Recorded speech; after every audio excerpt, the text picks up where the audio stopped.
Il y a une phrase qui a tué des milliers d'hommes, le ventre mou de l'Europe. C'est Winston Churchill qui l'a prononcée en janvier 1943 avec son talent habituel pour transformer une simple affirmation en poésie. Il l'a répétée dans les bureaux, lors des conférences, devant les cartes de la Méditerranée.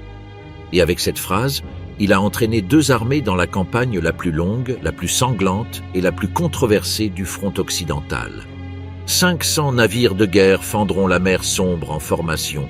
180 000 soldats serreront les poings sur les mains courantes en acier. Dans les cabines, les hommes écrivent des lettres qui ne seront envoyées que s'ils meurent. Le capitaine George H. Revell Jr. de la 3e division d'infanterie américaine écrit à sa femme depuis un point situé quelque part entre l'Afrique et la Sicile. « Nous, les petites gens, devons résoudre ces catastrophes en nous entretuant et forcer le monde à revenir à la raison. » Il ne sait pas encore qu'il est sur le point de pénétrer dans le théâtre d'opération le plus difficile de la Seconde Guerre mondiale. Un seul général allemand, Albert Kesselring, défendra pendant près de 2 ans, avec des ressources en déclin, une péninsule que les Alliés s'assurent de prendre en quelques semaines. Et il le fera avec une élégance tactique qui fera douter même ses ennemis que cela valait la peine d'essayer. Voici ce récit. Janvier 1943. La guerre dure depuis déjà 40 mois. Dans la ville nord-africaine de Casablanca, sous des palmiers secoués par le vent marin, Franklin Delano Roosevelt et Winston Churchill se réunissent pour ce qui sera l'une des conférences stratégiques les plus décisives du conflit. Le nom de code de l'opération Symbole. Le débat est houleux. Les généraux américains, menés par le général George C. Marshall, chef d'état-major de l'armée, insiste sur une solution radicale, traverser la Manche au plus vite pour frapper directement le cœur industriel de l'Allemagne.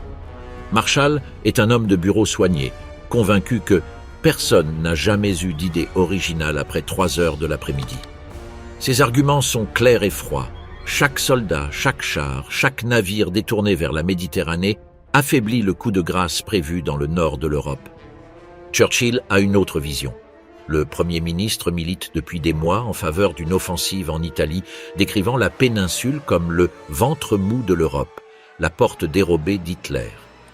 L'Afrique du Nord étant pratiquement anéantie, des centaines de milliers de soldats alliés sont déployés dans la région méditerranéenne.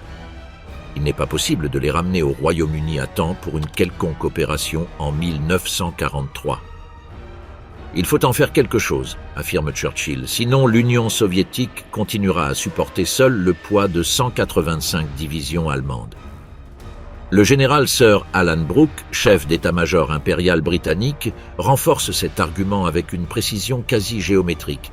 L'Allemagne maintient à ce moment-là 35 divisions en France et aux Pays-Bas, avec 10 autres en réserve. Si l'Italie capitulait, Berlin devrait remplacer les 43 divisions italiennes qui occupent les Balkans. Sans leur allié italien, les Allemands pourraient difficilement maintenir une ligne de défense au sud de la vallée du Pô. Roosevelt hésite. Henry Stimson, son secrétaire à la guerre, écrit dans son journal « L'homme de Londres aura le dernier mot auprès de notre chef, et les plans minutieux et mûrement réfléchis de notre état-major seront ignorés. » Le président avait promis à ses propres chefs qu'il ferait pression sur les Britanniques en faveur d'un débarquement en France. Mais face à la rhétorique enflammée de Churchill et à la carte déployée sur la table de conférence de l'hôtel Ampha, Roosevelt cède. Le 24 janvier 1943, la décision est prise. La prochaine grande opération alliée sera le débarquement en Sicile. Son nom de code, Husky. Il n'y a pas de plan pour la suite. Il n'y a pas de grande stratégie. Il n'y a pas de consensus sur ce qu'il faut faire de l'immense armée désormais concentrée en Méditerranée. Selon les termes de l'historien Rick Atkinson, au-delà de la Sicile, il n'y avait pas de plan, pas de grande stratégie, pas de consensus. Cette absence de vision à long terme sera le péché originel de la campagne d'Italie. À Berlin, Adolf Hitler tient une réunion d'un autre genre. Il a sous les yeux les plans d'un nouveau sous-marin entièrement électrique, capable d'atteindre des vitesses sous-marines sans précédent. Il dispose également des croquis de la fusée A4, qui sera bientôt connue sous le nom de V2. Le Führer s'accroche à ses armes miraculeuses comme on s'agrippe à un radeau en pleine mer. Albert Speer, son ministre de l'armement, décrit son état d'esprit « Plus les événements s'avançaient inexorablement vers la catastrophe, plus il devenait inflexible, plus il était fermement convaincu que tout ce qu'il décidait était juste. L'échiquier est en place. Les pions commencent à bouger. 9 juillet 1943. Il est presque minuit au-dessus de la Méditerranée centrale. Les avions de transport et les planeurs transportant les parachutistes de la 1e division aéroportée britannique et de la 82e division aéroportée américaine sont violemment secoués par des vents dépassant les 72 km/h. Le lieutenant-colonel James M. Gavin, à la tête d'un régiment de la 82e, écrit à sa fille depuis l'avion « Nous nous sommes entraînés au-dessus de quelques Arabes à l'air menaçant.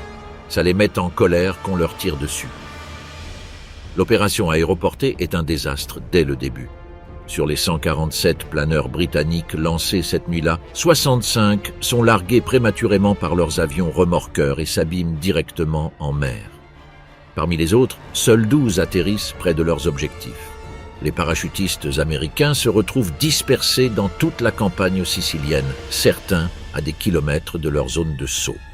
Cependant, ce chaos a un effet inattendu.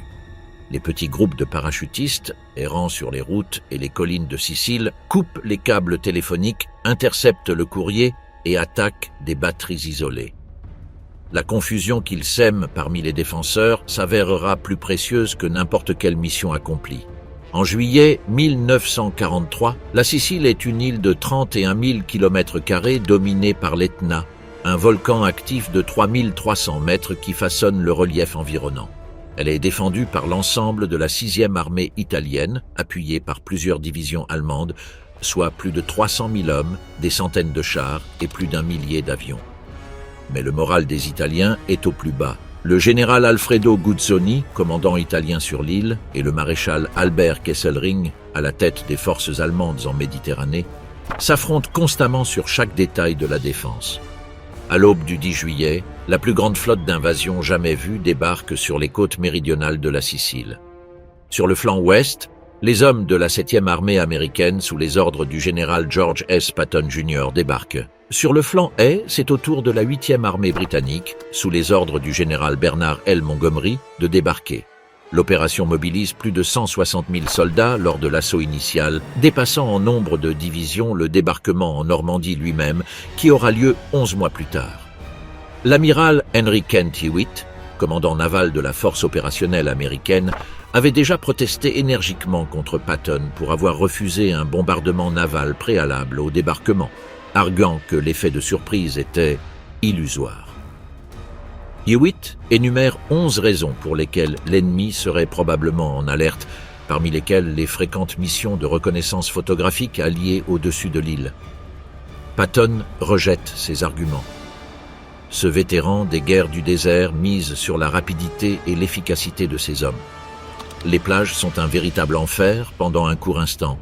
Le vent et les bancs de sable côtier font échouer plusieurs vagues de débarquement. Mais la résistance italienne sur les secteurs de plage est étonnamment faible. Les divisions côtières et de soutien, dotées d'une expérience minimale du combat et peu enclines à mourir pour un régime qui les avait ignorées, abandonnent leur position dès le premier contact sérieux. Le correspondant de guerre Ernie Pyle, arrivé à bord de l'USS Biscayne, décrit dans ses dépêches des hommes qui avaient vécu pendant des mois comme des bêtes en Tunisie et qui, désormais vétérans de la féroce école nord-africaine, s'enfoncent dans les terres. Dans le secteur oriental, Syracuse, le premier grand port du plan allié, tombe aux mains des Britanniques presque sans résistance le 10 juillet. Le pont de Pointe-Grande sur l'Anaco, objectif clé des parachutistes, est brièvement repris par les Italiens mais ensuite définitivement sécurisé. Le 12 juillet, la majeure partie du sud de la Sicile est aux mains des Alliés. Les Allemands réagissent avec la rapidité et la brutalité qui les caractérisent. Kesselring envoie des renforts depuis l'Italie tandis que la Luftwaffe frappe violemment les ports et les plages. Dans le secteur de Gela, la première division d'infanterie américaine, la Big Red One, subit la contre-attaque des redoutables Tigres et Panzer IV de la division blindée Hermann Göring. L'artillerie navale des croiseurs et des destroyers alliés, tirant presque sans interruption, sauve la situation. Un seul croiseur et son escorte de destroyers engagent plus de 130 cibles terrestres dès le premier jour. Le front sud étant sécurisé, les tensions entre les commandants alliés éclatent au grand jour. Montgomery prévoit de lancer la 8e armée directement vers Messine par la route côtière orientale, celle qui passe au pied de l'Etna. Pour cela, il a besoin d'une route qui était initialement attribuée au flanc américain. Alexander donne son accord. Patton est fou de rage. Les Américains ont été relégués au rôle de flanc protecteur tandis que les Britanniques s'attribuent les lauriers. La réaction de Patton est caractéristique. Il profite d'une autorisation ambiguë d'Alexander pour une mission de reconnaissance et lance toute sa 7e armée vers l'ouest à une vitesse effrénée. En 5 jours, la 3e division d'infanterie du général Lucian Truscott parcourt 500 km, traverse les montagnes et s'empare de Palerme le 22 juillet. La capitale sicilienne tombe comme un fruit mûr. L'armée italienne du secteur occidental se rend en masse. Plus de 100 000 hommes sont faits prisonniers au total. Mais au nord, l'avance s'enlise. La ligne de l'Etna, que Kesselring met en place autour du volcan, est une chaîne de positions défensives sur un terrain volcanique d'une difficulté extraordinaire. Les parachutistes du Fallschirmjäger Régiment 3, les troupes d'élite allemandes, s'implantent sur des hauteurs telles que Centuripe et Troina, les transformant en forteresses naturelles. Le village de Troina, perché sur une série de collines escarpées qui dominent le terrain environnant sur des kilomètres, résiste jusqu'au 6 août. Les vastes zones minées rendent le sol instable encore plus traître. Les Allemands et les restes des troupes italiennes ne se contentent pas de tenir la ligne. Ils lancent de nombreuses contre-attaques qui leur permettent souvent de regagner les positions perdues. La bataille de Troina dure 6 jours de combats urbains acharnés au cours desquels la 1re division d'infanterie américaine avance maison par maison, colline par colline, arrachant mètre par mètre la roche volcanique. Le 6 août, Adrano, le maillon clé reliant les 2 moitiés de la ligne de l'Etna autour du volcan, est occupé par la 78e division d'infanterie britannique. La ligne cède, mais Kesselring a déjà préparé son prochain coup. À partir du 11 août, une immense flotte de transport se concentre dans le port de Messine, à l'extrémité nord de l'île. Avec des unités d'arrière-garde retardant l'avance alliée avec la précision d'une horloge, plus de 100 000 soldats allemands et italiens traversent le détroit de Messine, à peine 3 km d'eau, pour rejoindre l'Italie continentale. Ils emportent avec eux 10 000 véhicules, 47 chars, 94 canons et des milliers de tonnes de munitions. Les Alliés, incapables de bloquer efficacement le détroit, assistent impuissants à la fuite de l'armée qu'ils s'étaient engagés à détruire. La bataille de la Sicile s'achève le 17 août 1943. Sur les quelques 500 000 soldats alliés engagés, à peine 1% ont été tués au combat. Les Allemands ont perdu environ 26 000 hommes, 10 000 faits prisonniers, les autres blessés ou tués. L'armée italienne fut pratiquement anéantie en tant que force de combat. Mais l'impact le plus important de la campagne de Sicile fut politique et non militaire. Ce désastre fit s'effondrer le dernier pilier du prestige de Benito Mussolini. 24 juillet 1943. 15 jours après le premier débarquement allié en Sicile, le Grand Conseil du fascisme se réunit à Rome. C'est la première et dernière fois que cet organe exerce son droit démocratique. Dans la salle éclairée par des lampes à huile, alors que le front sicilien s'effondre à 400 km au sud, les dirigeants fascistes débattent depuis des heures. À 2 heures du matin, le vote. 19 voix pour la destitution de Mussolini, 8 contre. Le Duce, qui avait gouverné l'Italie pendant 21 ans, est destitué par ses propres hommes. Le lendemain, alors que Mussolini se rend à une audience avec le roi Victor Emmanuel III à la Villa Savoia à Rome, il est arrêté au pied des marches du jardin. Un homme qui protestait à grands cris, ne comprenant pas ce qui se passait, est embarqué dans une ambulance et transféré vers une prison secrète sur l'île de Ponza, dans la mer Tyrrhénienne. Il sera ensuite conduit au Grand Sasso, une station de montagne dans les Apennins à plus de 2000 mètres d'altitude, considérée par tous comme inaccessible. Les gardiens sont des carabiniers fidèles au roi. Le nouveau gouvernement du maréchal Pietro Badoglio annonce publiquement que l'Italie continuera à combattre aux côtés de l'Allemagne. C'est l'annonce la plus mensongère de la guerre. En privé, Badoglio entame immédiatement des négociations secrètes avec les Alliés par l'intermédiaire de l'ambassadeur italien à Lisbonne, son propre gendre, et de contacts à Madrid. C'est un exercice d'équilibre périlleux. Si les Allemands la prennent avant l'armistice officiel, l'Italie sera occupée avant que les Alliés ne puissent intervenir. Si les Alliés agissent trop lentement, il en sera de même. Les 45 jours qui s'écoulent entre la chute de Mussolini et l'armistice du 8 septembre sont les jours les plus angoissants de l'histoire moderne italienne. Dans les rues de Rome, la foule chante et fait la fête. Dans les casernes, les officiers ne savent plus à qui ils doivent allégeance. Dans les Alpes, les cols frontaliers commencent à se remplir d'un trafic inhabituel. Hitler ne se laisse pas berner un seul instant. Dès que la nouvelle de la chute du Duce lui parvient, le Führer convoque son état-major et leur ordonne de planifier en partant du principe que les Italiens ne resteront pas fidèles, quelle que soit leur protestation. Ces paroles, consignées dans le procès-verbal du 25 juillet 1943, sont cyniques et précises. Bien sûr qu'ils ne resteront pas fidèles. Nous jouerons le même jeu tout en préparant tout pour prendre le contrôle de toute la zone d'un seul coup et capturer toute cette racaille.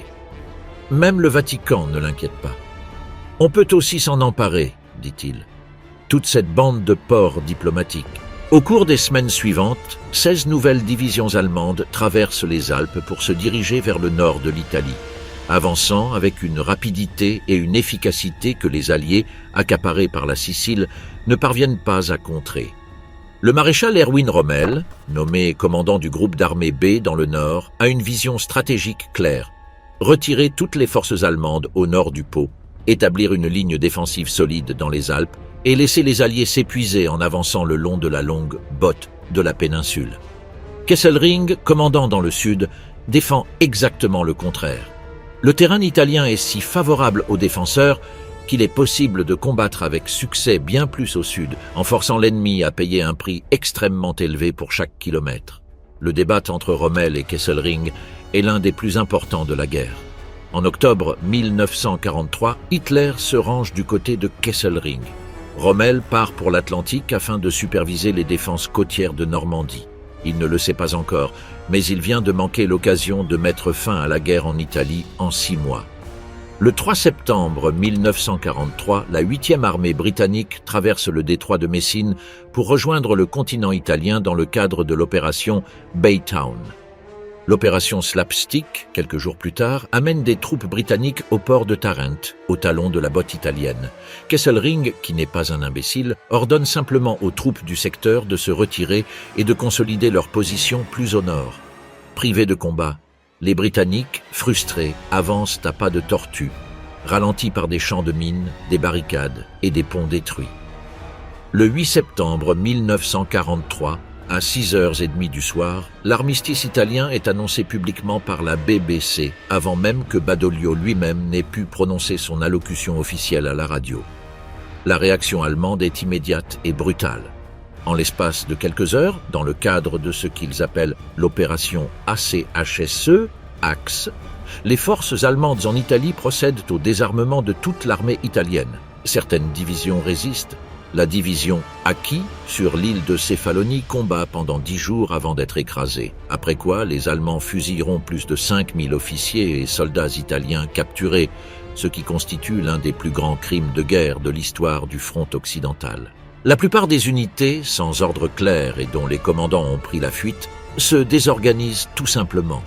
Plus de 600 000 soldats italiens sont faits prisonniers par les mêmes troupes avec lesquels ils partageaient les tranchées quelques mois auparavant. La plupart sont envoyés travailler comme main-d'œuvre forcée dans les usines et les mines du Reich.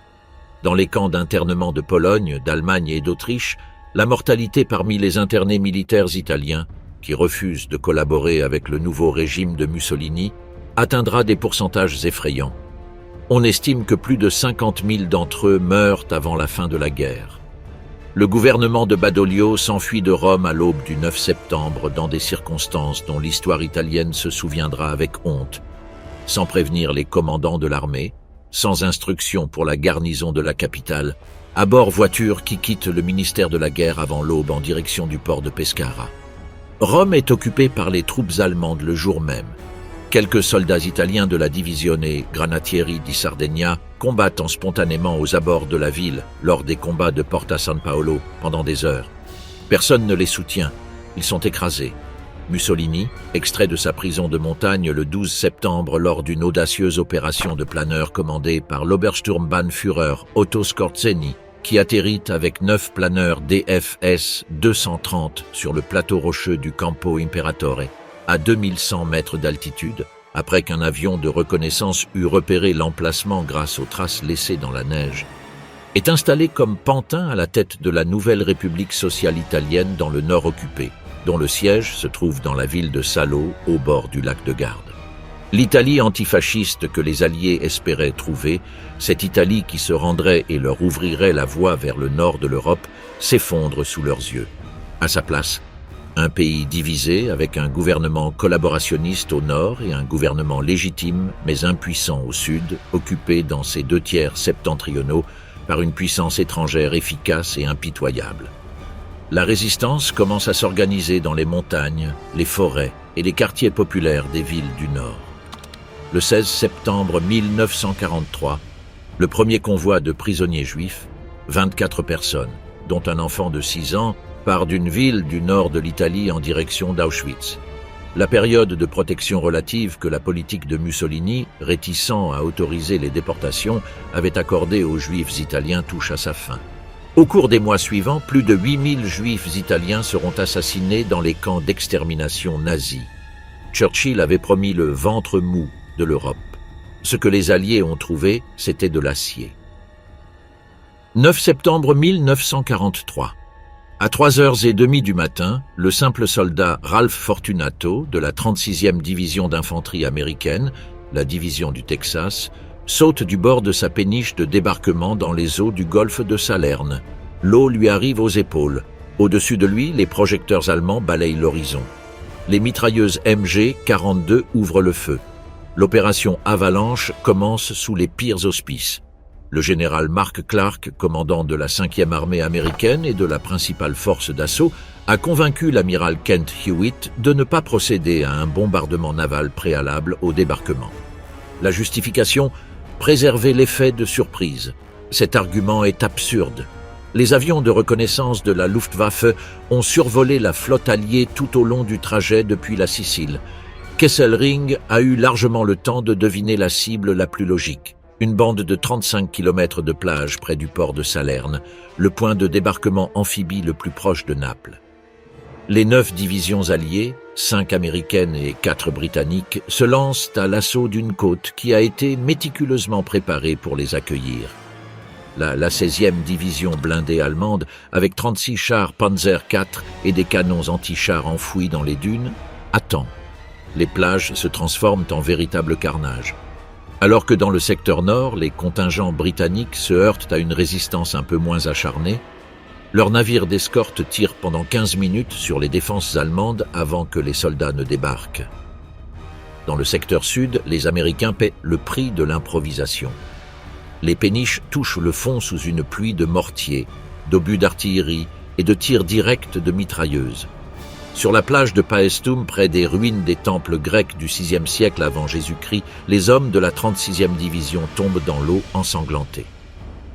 L'amiral Hewitt, face à cette catastrophe, ouvre le feu avec tous ses canons navals sans attendre d'ordre. La puissance de feu des croiseurs et des destroyers, qui, dès les premières heures, touchent au moins 130 cibles à terre, finit par ouvrir des brèches dans les défenses et permet aux troupes malmenées d'établir une tête de plage. Mais les Allemands ne baissent pas les bras. La 16e division Panzer déferle en masse depuis les collines environnantes pour poursuivre l'assaut. Pendant 4 jours, les combats sur la tête de plage de Salerne sont d'une violence extrême. La Luftwaffe lance 200 raids quotidiens contre les plages et la force navale, coulant environ 100 navires de débarquement de différentes tailles et endommageant plusieurs navires de guerre. Le destroyer USS Rowan est coulé, entraînant la perte de 214 hommes. Le croiseur USS Savannah est touché par une bombe planeuse allemande Fritz X, une nouvelle arme guidée.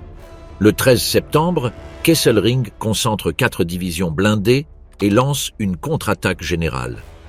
Les Allemands parviennent à s'approcher à un peu plus de 3 km des plages. Au quartier général de la 5e armée, Clark rédige un plan d'urgence pour réembarquer ses troupes. Le sort de toute la campagne ne tient qu'à un fil.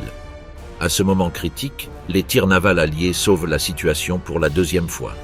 Les canons des cuirassés HMS Valiant et HMS Warspite, intégrés à la formation navale, tirent avec une précision dévastatrice sur les colonnes blindées allemandes en progression.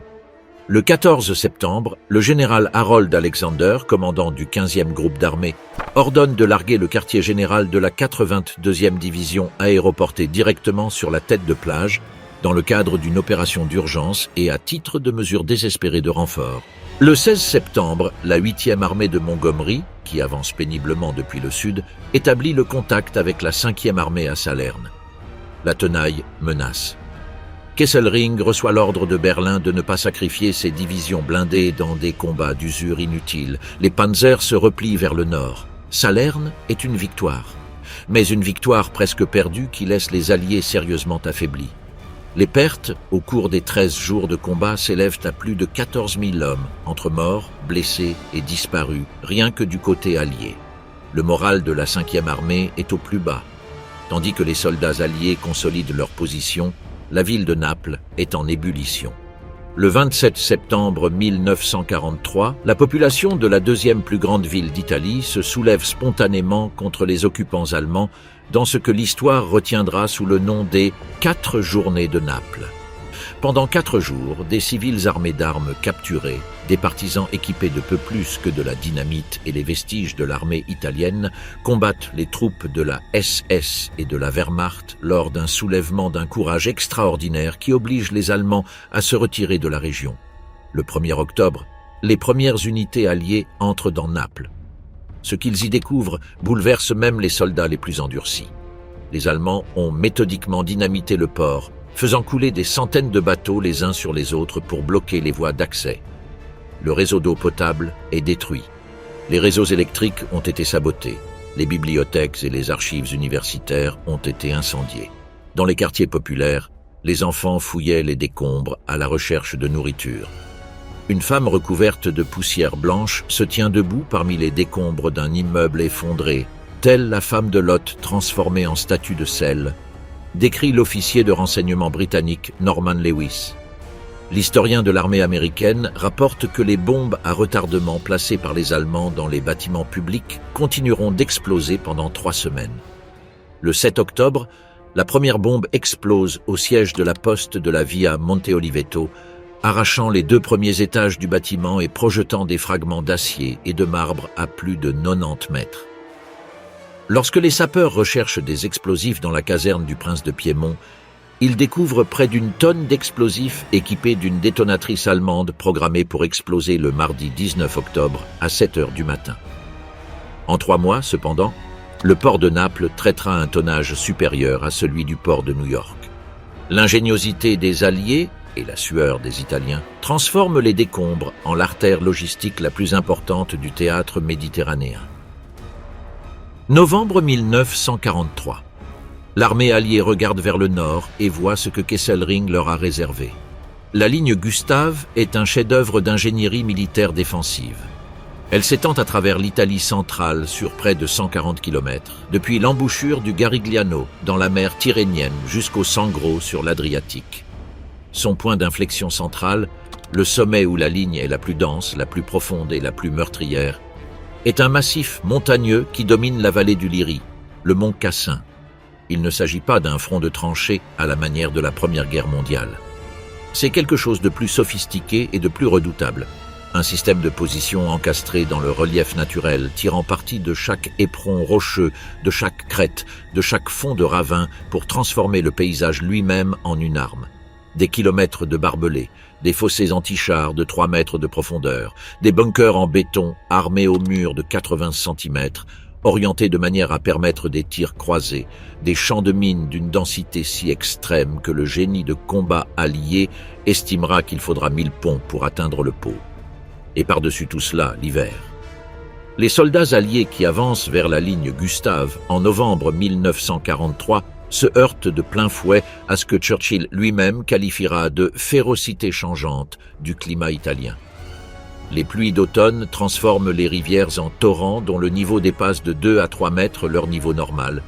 Le Volturno monte de 18 pieds en 10 heures, emportant les ponts tout juste construits. Les routes se transforment en bourbiers qui engloutissent les camions jusqu'à les cieux. La boue italienne n'est pas de la boue ordinaire. C'est une substance visqueuse, de la consistance du ciment frais qui adhère aux bottes comme si elles les aspiraient, faisant de chaque pas un petit combat avant le combat réel. Les ingénieurs de la 5e armée estiment qu'au cours des 2 premiers mois d'avance à l'intérieur des terres italiennes, ils ont dû construire ou réparer plus de 300 ponts.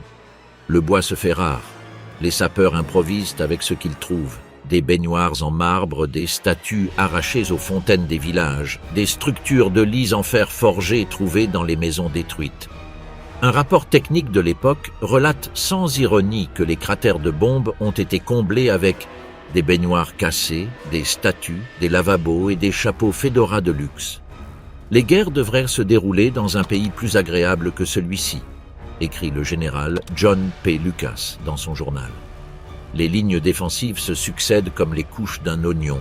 D'abord la ligne Volturno, puis la ligne Barbara, à peine une chaîne d'avant-postes, puis la redoutable ligne Bernhardt, qui protège les accès au col de Mignano, seul couloir praticable vers la vallée du Liri et Rome. Sur chaque ligne, les Allemands opposent une résistance acharnée avant de se replier vers la position suivante, laissant derrière eux des champs de mines, des ponts détruits et des pièges destinés à capturer les imprudents. Il y a des pièges dans les serrures des portes, dans les robinets d'eau, sur les tables des bars, dans les cadavres des soldats allemands tombés au combat. Les ingénieurs alliés apprennent à ne rien toucher avant de l'avoir inspecté. Le quartier général de la 3e division d'infanterie américaine signale que depuis son arrivée en Italie, en moins de 2 mois de campagne, la division a enregistré 8600 pertes, près de 400 officiers tombés au combat. 70% des effectifs de combat des 3 régiments d'infanterie ont été perdus ou remplacés. Le lieutenant-colonel Jack Toffee, commandant d'un bataillon de la division, écrit à sa femme Hélène « La route vers Rome est longue. Je me demande si quelqu'un parmi les hauts responsables comprend ce qu'implique une campagne hivernale en Italie. » Il parle à Hélène du froid qui lui engourdit le genou blessé en Tunisie, de son envie d'un moment de répit, d'un bain, d'un foyer et de sa famille. Il ne lui parle pas de l'obus qui, le 21 octobre, a explosé dans un châtaignier à 10 mètres de l'endroit où il lisait un ancien numéro du magazine Time, blessant 2 officiers de son état-major. Audie Murphy, qui recevra des années plus tard la médaille d'honneur et deviendra le soldat le plus décoré de l'histoire militaire américaine, bien qu'en novembre 1943, il n'est encore qu'un jeune homme de 19 ans au front, note dans ses mémoires « Les visages des morts semblent verts et irréels. C'est mauvais pour le moral, car cela amène un homme à réfléchir à ce qui pourrait lui arriver. » Le froid s'ajoute à la boue. Les soldats alliés ne disposent pas d'un équipement d'hiver adapté. Les manteaux en laine épaisse, commandés en octobre, n'arrivent qu'à la mi-novembre, car les munitions ont la priorité lors de l'embarquement. Les bottes de combat renforcées n'arriveront qu'en février. Les unités britanniques doublent leur dotation en couverture, de 2 à 4 par homme, et réquisitionnent des manteaux en peau de mouton en Syrie. Les rations de sucre sont augmentées de 4 onces pour les combattants situés à plus de 2000 mètres d'altitude, où les températures nocturnes descendent jusqu'à 15 degrés sous zéro. Le lieutenant d'artillerie Spike Milligan, qui servira dans la Royal Artillery pendant toute la campagne et deviendra plus tard un humoriste et écrivain, écrit à sa famille depuis un endroit situé quelque part dans les Apennins. Rien d'important à signaler, à part la Seconde Guerre mondiale. Est-ce que ça continue là où vous êtes ? Dans une autre lettre, avec une sincérité qu'aucune censure ne parvient à filtrer, tout ce territoire où nous sommes arrivés est désormais top secret. En fait, personne n'est autorisé à savoir où il se trouve. Pourtant, ces maudits Allemands savent parfaitement où il se trouve. Dans le secteur adriatique, tandis que la 5e armée se brise contre le col de Mignano, la 8e armée combat dans les vallées boueuses du Sangro et du Moro. Le général Montgomery écrit dans son journal le 23 novembre 1943. Pluie torrentielle toute la journée. La vallée du Sangro est complètement inondée. Et pour l'instant, les opérations offensives sont paralysées. Quelques jours plus tard, dans une lettre adressée au chef d'état-major adjoint de l'armée impériale, il se montre plus direct. Malgré la pluie incessante et des hectares de boue, j'ai réussi à établir une bonne tête de pont sur le Sangro. Le problème a été d'acheminer les chars et l'artillerie d'appui, car le fleuve était en crue, et les ponts bas disparaissaient tout simplement sous l'eau. Les Canadiens de la première division, dans le secteur du Moreau, mènent ce que le général Christopher Vaux appellera une bataille d'artisans. Maison par maison, mètre par mètre, à travers une succession de fermes et de petits villages où chaque mur de pierre est une position défensive et chaque cave un fortin. La localité de San Leonardo di Ortona tombe après 4 jours de combat, du 6 au 9 décembre. La route vers Ortona même est ouverte. Mais Ortona, c'est une autre histoire. Dans ce contexte, la 5e armée se lance à l'assaut de la ligne Bernhardt. Les attaques se heurtent au Monte Camino, un rocher de 1000 mètres recouvert de neige et balayé par des vents de 40 km à l'heure, où les soldats britanniques de la 56e division meurent de froid sur leur position, au Monte Lungo, aux positions du col de Mignano, avec des résultats décevants. Le général Clark, en regardant la carte, comprend que la route directe vers le nord est bloquée. Il faut trouver une autre solution. Ce qu'il ignore encore, c'est que cette autre solution, le débarquement d'Anzio, est sur le point de se transformer en un nouveau désastre. Depuis le mont Sesima, que la 3e division américaine s'empare au cours d'une ascension nocturne de 10 heures à travers des forêts de châtaigniers, la vue révèle la structure du piège. Le seul passage praticable vers Rome suit la route numéro 6 à travers l'étroit col de Mignano. De part et d'autre, des montagnes, au fond de la vallée, le fleuve Rapido, et de l'autre côté du Rapido, le mont Cassino. Sur le front de la 8e armée, les Allemands opèrent un retrait calculé à travers un ravin profond qui canalise les forces alliées vers un champ de tir parfaitement préparé. Toute unité qui tente de le franchir est systématiquement anéantie. Ce n'est que lorsque les Allemands se replient volontairement, le 20 décembre, que l'avance peut se poursuivre. Fin janvier 1944, la ligne Gustave reste intacte.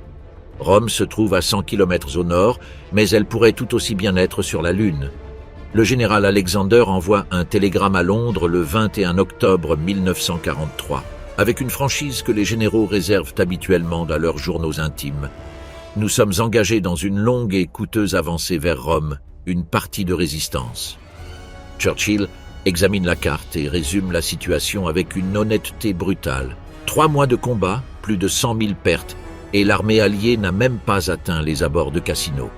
La promesse d'un ventre mou s'est transformée en un cauchemar de boue et de granit, et le pire reste encore à venir. Le mont Cassino, un massif karstique qui s'élève à 516 mètres au-dessus du fond de la vallée du Liri, couronné par l'abbaye bénédictine fondée par saint Benoît de Nursie en 529 après Jésus-Christ. Depuis ces murs blancs, la vue embrasse tout l'axe d'avance alliée, les routes, les rivières, les déploiements dans la plaine. Celui qui contrôle l'abbaye contrôle le champ de bataille. La première bataille de Cassino débute le 12 janvier 1944. Les attaques du 2e corps d'armée américain, sous le commandement du général Geoffrey Keyes, sont repoussées avec des pertes dévastatrices. Le 36e régiment d'infanterie français, sous les ordres du général Alphonse Juin, tente de contourner la position par le nord à travers les reliefs montagneux de Col Maiola et du Monte Belvedere, et parvient à réaliser des percées locales significatives, mais sans soutien suffisant pour les exploiter. Le 20 janvier 1944, le général Fred Walker reçoit l'ordre qu'il redoutait. Ces hommes de la 36e division d'infanterie doivent traverser le Rapido, 60 mètres de large, au courant violent, aux berges en talus de 3 mètres, et établir une tête de pont sur la rive nord, sous le feu direct de la 15e division Panzer grenadier allemande. Walker écrit dans son journal la veille au soir « La division va être détruite ». Il n'exagère pas. Dans la nuit du 20 janvier, les bataillons des 141e et 143e régiments d'infanterie avancent vers le fleuve en transportant des canots pneumatiques dans l'obscurité totale. Les Allemands ont posé des mines antipersonnelles sur la rive sud. Les soldats sautent dessus dans la nuit glaciale. Les champs de mines déchiquettent les hommes avant même qu'ils n'atteignent l'eau. Ceux qui parviennent à traverser se retrouvent pris au piège sur la rive nord, pris entre 2 feux, leurs péniches détruites par l'artillerie. Lorsque, le 3e jour, Walker tente la retraite, il ne reste plus rien du 3e bataillon. En 2 jours de combat, la 36e division perd plus de 1600 hommes. Une enquête du Congrès américain se penchera sur ce désastre quelques mois plus tard. La deuxième bataille de Cassino, en février 1944, concentre l'attention sur l'abbaye. La controverse quant à savoir si les Allemands l'occupent militairement, débat qui divise encore aujourd'hui les historiens, conduit à une décision qui restera gravée dans l'histoire, le bombardement. Le 15 février 1944, 249 bombardiers B-17 Flying Fortress et B-25 Mitchell de l'armée de l'air américaine larguent 576 tonnes de bombes sur l'abbaye de Monte Cassino en l'espace de 3 heures et demie. Depuis les vallées environnantes, des centaines de soldats des deux camps observent en silence comment cet édifice, construit au fil de 14 siècles, s'effondre dans un nuage de poussière blanche. Le fracas du bombardement est audible jusqu'à Rome, à 140 km au nord. Ironie tragique, les Allemands n'avaient pas occupé militairement l'édifice, bien qu'ils eussent établi des positions sur les terrains monastiques environnants. Après le bombardement, les parachutistes du général Rudolf Heilmann occupent les ruines pour en faire des positions défensives, utilisant les décombres, des murs d'1,5 mètre d'épaisseur réduits à des tas de pierres taillées comme la plus parfaite des forteresses naturelles. Le bombardement a créé, sans le vouloir, exactement les conditions dont les Allemands avaient besoin. Il n'y a pas d'assaut d'infanterie coordonné après le bombardement. L'occasion est manquée dans la confusion. La troisième bataille de Cassino débute le 15 mars 1944 par le plus grand bombardement de zone jamais mené à ce jour en appui à une opération terrestre. Plus de 400 bombardiers moyens et lourds larguent plus de 1000 tonnes de bombes sur la ville de Cassino et ses environs en 3 heures. Le résultat visuel est spectaculaire. Cassino est littéralement rayé de la carte, transformé en une surface où se succèdent cratère sur cratère sur cratère. Le béton, l'asphalte et la terre se mélangent en une pâte infranchissable pour les véhicules. L'avance de l'infanterie qui s'ensuit ne parvient pas à tirer parti du bombardement. Les pluies qui s'abattent dans les heures qui suivent transforment les cratères en lacs. Les chars néo-zélandais et les soldats indiens de la 4e division du général Francis Tucker, qui tentent d'avancer vers l'Albergue continentale, objectif clé au pied de la colline de Cassino, se heurtent à un labyrinthe de décombres qui empêche toute manœuvre. Les parachutistes du régiment Heydrich se battent avec une férocité qui frôle le surhumain, tirant parti de chaque bloc de pierre, de chaque cave effondrée. L'historien Fred Majdalani, qui combattra plus tard dans le secteur de Cassino en tant qu'officier d'infanterie, décrit ce qu'ils ont découvert lorsqu'ils ont enfin pris position. Les visages sans vie de soldats anglais, écossais, américains et indiens. Un registre macabre des races et des régiments qui avaient combattu ici, les restes mutilés d'une histoire brève mais intense. L'odeur de la mort, écrit-il, était perceptible avant même d'apercevoir quoi que ce soit. Quand tu sens cette odeur, tu sais que tu es arrivé, tu es de retour dans le monde de l'infanterie. 3 batailles de Cassino, 4 mois de combat. La ligne Gustave reste intacte. 22 janvier 1944. À 2 heures du matin, 6 divisions alliées, 36 000 hommes dans la première vague, débarquent sur les plages d'Anzio et de Nettuno, à 50 km au sud de Rome. L'opération Shingle vise à couper les lignes de ravitaillement allemandes vers Cassino et à contraindre Kesselring à retirer des troupes de la ligne Gustave, afin de sortir de l'impasse. Le débarquement est presque parfait. La résistance initiale est minime. À l'aube du 22 janvier, moins d'une centaine de soldats allemands se dressent entre les Alliés et Rome. Le général Wolfgang Pfeiffer-Wildenbruch, à la tête des maigres troupes allemandes présentes dans la région, appelle d'urgence son quartier général.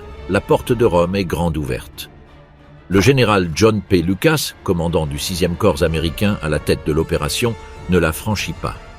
Au lieu de lancer ses colonnes blindées vers les Colli Albani et de couper la Via Casilina, l'artère principale qui alimente le front de Cassino, Lucas ordonne de consolider la tête de pont. Ces raisons sont compréhensibles d'un point de vue tactique. Il ne dispose pas de suffisamment de divisions pour avancer vers Rome tout en défendant simultanément le périmètre. Il craint une contre-attaque massive avant d'avoir débarqué suffisamment de matériel lourd. Les souvenirs de Salerne, où il a failli être précipité à la mer, pèsent sur lui. Churchill, en lisant les rapports, explose de frustration. Comme il le dira plus tard, dans ses mémoires de guerre, « Je m'attendais à un chat sauvage projeté sur le rivage. Ce que j'ai eu, c'est une baleine échouée. » Kesselring réagit avec une rapidité stupéfiante. En 48 heures, mobilisant toutes les réserves disponibles sur le théâtre italien, il construit un anneau défensif autour de la tête de pont alliée. 14 divisions se concentrent autour du périmètre d'Anzio en une semaine. Ce qui avait été une occasion en or se transforme en piège. Les Alliés à Anzio, finalement renforcés jusqu'à 150 000 hommes, resteront piégés sur une tête de plage de 24 sur 48 km pendant 4 mois. Le poète Robert Trevelyan, qui combat en tant que commandant de section à Anzio, décrit la situation dans son journal avec une précision qu'aucun général ne saurait surpasser. La tête de plage d'Anzio est le front le plus étrange que j'ai jamais vu. On peut aller des tranchées de première ligne à la plage en 20 minutes. On peut entendre l'artillerie depuis les douches de campagne. Mais l'artillerie allemande est omniprésente et précise. Les pièces à longue portée, y compris la pièce ferroviaire de 280 mm que les soldats alliés ont surnommé Anzio Ani, martèlent sans relâche le périmètre. Les pertes dues au bombardement sont constantes. L'espace vital est si restreint que les hôpitaux de campagne se trouvent à portée des obus. Le 7 février 1944, une bombe tombe sur l'hôpital de la Croix-Rouge d'Anzio, tuant 28 personnes, dont des infirmières américaines. Le 16 février, Kesselring lance sa contre-attaque principale. La 3e division de grenadiers blindés et la division d'infanterie Lehr frappent la ligne alliée dans une attaque frontale de pleine puissance. Sous le feu concentré de 500 pièces d'artillerie allemande, les positions de la 45e division d'infanterie américaine au centre du périmètre s'effondrent dangereusement. Au moment le plus critique, alors qu'un bataillon a été réduit à 98 hommes, les tirs navals alliés et les attaques des chasseurs bombardiers P-40 stoppent l'avance. La tête de pont est sauvée, mais de justesse. Raleigh Trevelyan note dans son journal, après une patrouille de reconnaissance nocturne au cours de laquelle il perd 2 hommes à cause d'une mine allemande.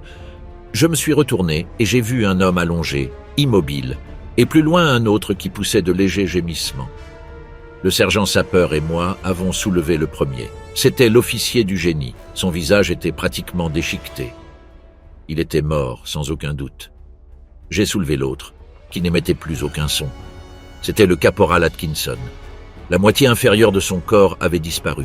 J'ai tenu sa tête entre mes mains et il a émis un petit gargouillis du plus profond de sa gorge et j'ai su qu'il était mort lui aussi. C'était une patrouille de reconnaissance de routine. Anzio restera un point d'enlisement sanglant jusqu'au 23 mai 1944, date à laquelle la percée finale de la ligne Gustave permettra au 6e corps d'armée de sortir de son encerclement. En 4 mois de combats défensifs et offensifs, les pertes alliées à Anzio s'élèveront à plus de 43 000 hommes, entre morts, blessés et disparus. A.J.P. Taylor, l'historien britannique, écrira des années plus tard « Anzio fut comme un nouveau Gallipoli, inspiré par le même homme et avec le même résultat. » 11 mai 1944, 23 heures. Sur un front de 50 km dans le secteur de Cassino, 1500 pièces d'artillerie alliées ouvrent le feu simultanément. Le bruit est si colossal que les soldats en première ligne sentent le sol vibrer comme la peau d'un tambour. Des monts Oronzi à l'Adriatique, le ciel nocturne s'illumine d'une aurore artificielle. L'opération Diadema a commencé. 4 mois de préparatifs secrets, le redéploiement de armées entières dans l'obscurité et une campagne de diversion minutieusement orchestrée. L'opération Nunton, qui faisait croire aux Allemands que la 8e armée restait sur les rives de l'Adriatique, ont créé les conditions propices à l'assaut le plus coordonné de la campagne d'Italie à ce jour. La 5e armée de Clark attaque dans le secteur ouest. La 8e armée britannique, sous les ordres du général Oliver Lees, attaque au centre en direction du mont Cassino. Le corps expéditionnaire français du général Alphonse Juin opère dans le secteur des monts Oronzi. Et le 2e corps polonais du général Władysław Anders se voit confier l'objectif le plus sanglant de tous, le sommet même du mont Cassino avec les ruines de son abbaye. La nuit du 11 mai n'est pas différente pour le général polonais. 4 ans plus tôt, Anders s'était échappé du NKVD soviétique. Ces hommes viennent de Pologne, des camps de prisonniers de l'Union soviétique, des déserts du Moyen-Orient. Ils portent sur leurs épaules le poids d'une nation détruite entre 2 tyrans. La prise de Cassino est pour eux bien plus qu'une simple opération militaire. C'est une affirmation que la Pologne existe toujours. Dans la nuit du 12 mai, le 2e corps polonais lance son premier assaut sur la colline de Cassino. Le 13 mai, les Polonais attaquent à nouveau. Le 17 mai, ils attaquent une 3e fois. Le point Hill 593, dont la prise est indispensable pour s'emparer de l'abbaye elle-même, change plusieurs fois de main. Les pertes polonaises sont terribles, plus de 4000 en 9 jours, mais les hommes d'Anders ne baissent pas les bras. La percée décisive vient d'un autre secteur. Le corps expéditionnaire français du général Juin, avec ses troupes de goumiers marocains spécialisés dans le combat en montagne, exécute ce que les historiens retiendront comme l'une des opérations les plus brillantes de la campagne. Au lieu d'attaquer de front les positions de Cassino, Juin conduit ses troupes à travers les monts Orunsi par des sentiers que les Allemands avaient jugés impraticables pour des formations régulières. Les goumiers, des combattants irréguliers berbères de l'Atlas marocain, réputés pour leur capacité à se déplacer sur des terrains impraticables, escaladent de nuit les hauteurs qui flanquent la ligne Gustave à l'ouest, surgissant ainsi derrière les positions allemandes. Le 17 mai, la brèche ouverte par les Français rend impossible pour les Allemands de tenir Cassino. Les parachutistes du général Heilmann, qui ont défendu l'abbaye en ruine pendant 4 mois et 12 jours contre 4 armées alliées, reçoivent enfin l'ordre de se retirer. Dans la nuit du 17 au 18 mai, ils abandonnent la position. Le 18 mai 1944, à 10h20 du matin, une patrouille du 12e régiment d'Uhlans polonais du général Anders hisse le drapeau polonais sur les ruines de l'abbaye de Monte Cassino. Les ruines sentent la mort. Parmi les décombres gisent les cadavres de soldats de 10 nations différentes. Le capitaine Wacław Peljar de l'état-major polonais envoie un télégramme à Londres contenant une seule phrase « Nous avons hissé le drapeau polonais sur les ruines ». La ligne Gustave, qui avait résisté pendant près de 6 mois, est percée. Le 23 mai, les troupes du 6e corps d'Anzio percent son périmètre lors de l'opération Buffalo. La menace d'encerclement oblige les forces allemandes à se replier sur toute la ligne. Kesselring ordonne un retrait organisé vers la position défensive suivante. C'est alors que le général Mark Clark commet l'erreur dont les historiens débattront pendant des décennies. Au lieu de bifurquer vers le nord-nord-ouest pour couper la Via Casilina et anéantir la 10e armée allemande en retraite, comme l'avait ordonné Alexander, Clark dirige ses forces directement vers Rome. Sa motivation semble être avant tout politique. Il veut que ce soit la 5e armée américaine qui libère Rome et non la 8e armée britannique. Il ne veut pas partager cet honneur. Kesselring, qui n'en revient pas de sa chance, profite du temps que Clark lui offre pour retirer vers le nord l'essentiel de la 10e armée, presque intacte. Sur le plan militaire, c'est un désastre stratégique. Sur le plan médiatique, c'est un triomphe. Le 4 juin 1944, les premières patrouilles de la 5e armée entrent dans Rome. C'est la première capitale de l'Axe à tomber aux mains des Alliés. Clark se rend personnellement en jeep sur la place Saint-Pierre. Les Romains déferlent dans les rues, fleurs, embrassades, bouteilles de vin. 48 heures plus tard, le 6 juin, les Alliés débarquent en Normandie. La libération de Rome, obtenue au prix de tant de sacrifices, disparaît des premières pages des journaux du monde entier. Eisenhower convoque ses généraux en Normandie. La campagne d'Italie redevient ce qu'elle avait toujours été, un théâtre d'opérations secondaires. Été 1944. Rome étant libérée et l'armée allemande en retraite vers le nord, les stratèges alliés estiment que la fin de la campagne d'Italie est à portée de main. Des estimations optimistes prévoient d'atteindre la plaine du Pô en quelques semaines et de faire s'effondrer les positions allemandes en Italie avant la fin de l'année. Ils ne tiennent pas compte d'Albert Kesselring. Le maréchal a préparé en secret depuis des mois sa prochaine ligne de défense. La ligne gothique traverse les Apennins du Nord, depuis la province de Pesaro sur l'Adriatique jusqu'à la Spezia sur la mer Tyrrhénienne, 200 km de terrain montagneux avec une altitude moyenne de plus de 2000 mètres, renforcée par 75 km de bunkers en béton, 10 000 positions de mitrailleuses, 200 chars légers, des milliers de kilomètres de barbelés et plus de 800 mines antipersonnelles par 100 mètres de front. Mais avant d'attaquer la ligne gothique, les Alliés sont confrontés à un autre problème, les pertes. En juin et juillet 1944, Alexander perd 6 divisions entières. retiré du théâtre des opérations italiens pour participer à l'opération Dragoon, le débarquement dans le sud de la France. Les protestations de Churchill sont virulentes mais vaines. Les Américains considèrent l'opération Dragoon comme stratégiquement essentielle. Alexander ne dispose plus que de 11 divisions pour affronter une ligne gothique défendue par 26 divisions allemandes sur un terrain qui a toujours favorisé le défenseur. Le 25 août 1944, l'opération Olive, l'attaque de la ligne gothique, débute sur le front adriatique. La 8e armée attaque au nord le long de la côte dans l'espoir d'attirer les réserves allemandes, tandis que la 5e armée de Clark frappe au centre des Apennins. Les premiers jours sont prometteurs. Les divisions canadiennes et la cavalerie blindée sud-africaine ouvrent des brèches dans le premier rempart de la ligne gothique dans le secteur de Pesaro. Kesselring réagit avec sa rapidité habituelle. Il déplace ses réserves vers le front adriatique et stoppe l'avance. Lorsque Clark frappe au centre, les renforts allemands sont déjà en place. Fin septembre 1944, la 5e armée a gravi les sommets des Apennins au prix de 14 000 pertes supplémentaires et s'arrête sur les versants nord, d'où la vallée du Pô est visible depuis les hauteurs mais reste inaccessible. Les pluies d'automne arrivent ponctuellement et rendent les chemins de montagne impraticables. Les chasseurs bombardiers, qui avaient été l'arme décisive de l'été, restent cloués au sol à cause des nuages bas. Le deuxième hiver italien s'annonce aussi cruel que le premier.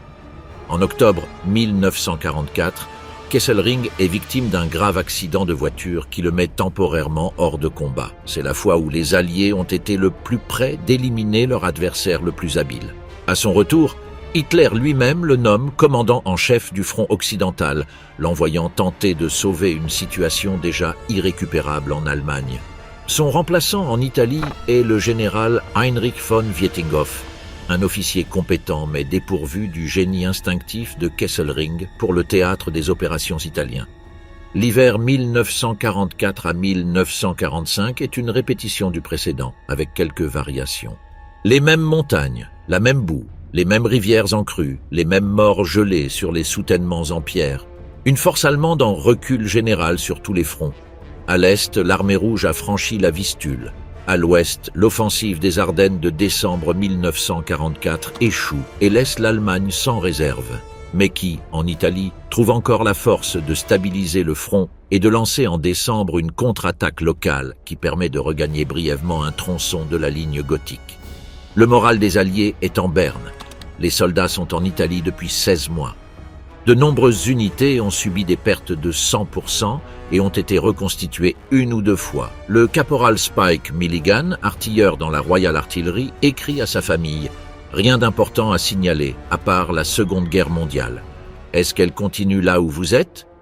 Tandis que les armées se figent sur leurs positions hivernales, la guerre prend une autre dimension derrière les lignes.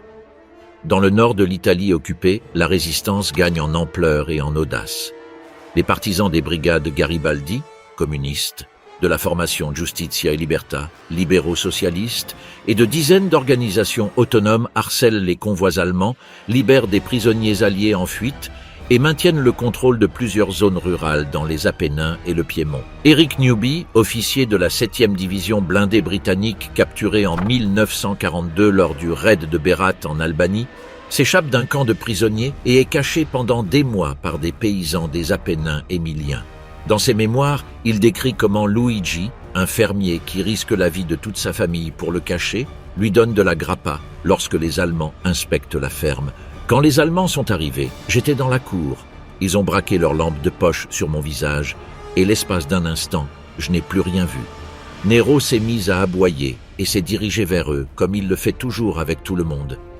Il y avait un Allemand très grand qui commandait, une sorte de sergent-major, et il s'est approché de Nero en lui criant quelque chose dans sa langue. Nero s'est alors enfui en courant vers sa niche et n'en a plus bougé depuis. Si seulement je savais ce qu'il lui a dit. L'histoire de Newby est représentative de milliers de sauvetages discrets. Des Italiens qui risquaient d'être fusillés pour protéger des inconnus et qui, après la guerre, n'en parlaient pratiquement jamais.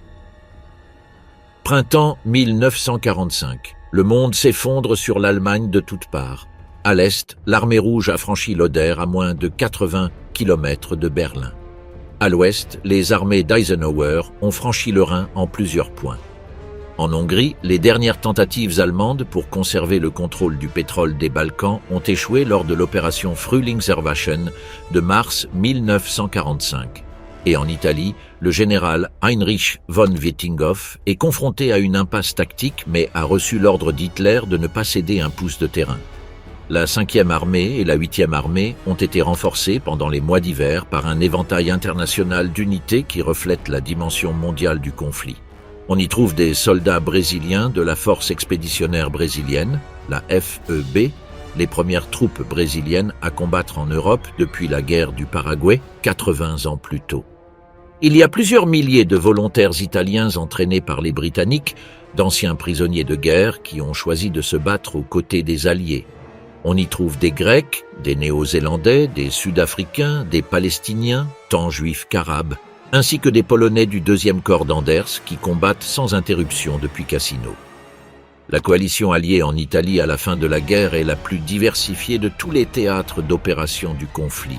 Le 6 avril 1945, l'opération Grapeshot, Grêlon, débute par un bombardement d'artillerie de 48 heures sur toute la ligne. La 8e armée attaque dans le secteur adriatique dans le but de franchir le Segno et d'avancer vers le Pô. La 5e armée attaquera le centre et la côte tyrrhénienne. Les Allemands n'ont plus de réserve. Les divisions qui devraient y colmater les brèches se trouvent sur le front russe. Sur le front occidental, elles sont détruites ou dispersées. Les soldats issus des dernières classes de conscription, des garçons de 16 ans et des hommes de 45 ans, combattent avec fanatisme ou avec le désespoir de ceux qui savent que la guerre est déjà perdue. L'avance commence à un rythme qui contraste brutalement avec les années précédentes. Le 9 avril, les forces de la 8e armée franchissent le Segno. Le 10 avril, elles franchissent le Santerno. Le 13 avril, les troupes canadiennes et néo-zélandaises établissent des têtes de pont sur le Rhin, à moins de 30 km de Bologne. Dans le secteur de la 5e armée, le 4e corps américain pénètre dans les positions allemandes dans les Apennins centraux et commence à descendre vers la plaine. Le 18 avril 1945, la brèche est irrémédiable. Le groupe d'armée C allemand, au lieu de se replier vers les Alpes et d'établir une dernière ligne de défense, option que von Wittinghoff avait envisagée, se retrouve exposé à la double encerclement des deux armées alliées qui convergent vers le Pô. Le 20 avril, les armées alliées font irruption dans la plaine du Pô. La guerre de position prend fin. La poursuite commence. Et dans cette poursuite finale, la guerre prend sa dimension la plus atroce et la plus libératrice à la fois. Le 25 avril 1945, dans le nord de l'Italie, le Comité de libération nationale, présidé par Luigi Longo, du Parti communiste, et par Ferruccio Parri, du Partito d'Azione, proclame le soulèvement général de la résistance. À Milan, Turin, Gênes, les brigades partisanes sortent de leurs cachettes dans les montagnes et s'emparent des villes avant l'arrivée des Alliés. C'est le rétablissement de l'honneur italien, la preuve que le peuple italien n'avait pas attendu passivement sa libération. Ce même 25 avril, Benito Mussolini tente de s'enfuir en Suisse, caché dans un convoi de la Wehrmacht. Un groupe de partisans communistes de la 52e brigade Garibaldi l'arrête à Dongo, au bord du lac de Côme. Le Duce emporte avec lui plusieurs mallettes et un dossier contenant, selon certaines versions historiques pas tout à fait clarifiées, une correspondance avec Churchill. Mussolini n'oppose aucune résistance. Quelqu'un lui dit « Nous venons te libérer ». Ce n'est pas vrai.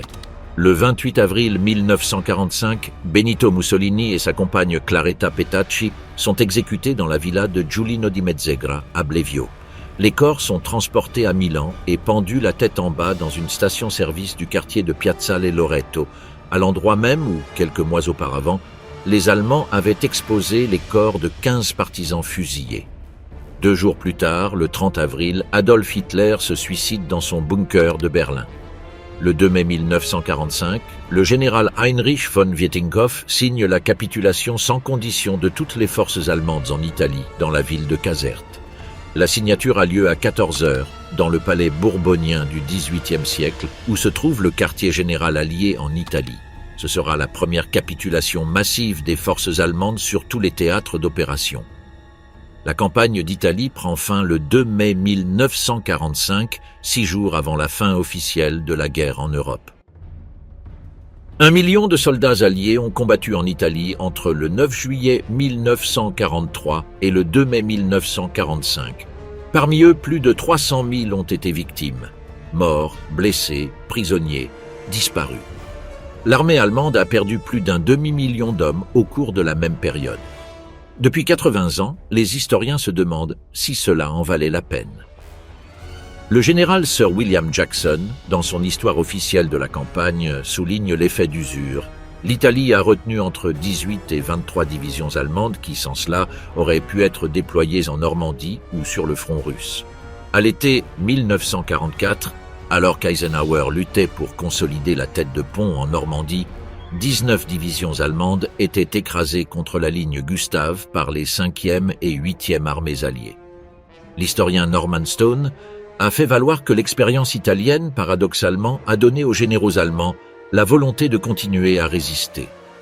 L'habileté avec laquelle Kesselring a tenu en échec des forces bien supérieures avec des ressources limitées a redonné confiance à un haut commandement allemand qui, en 1943, tremblait.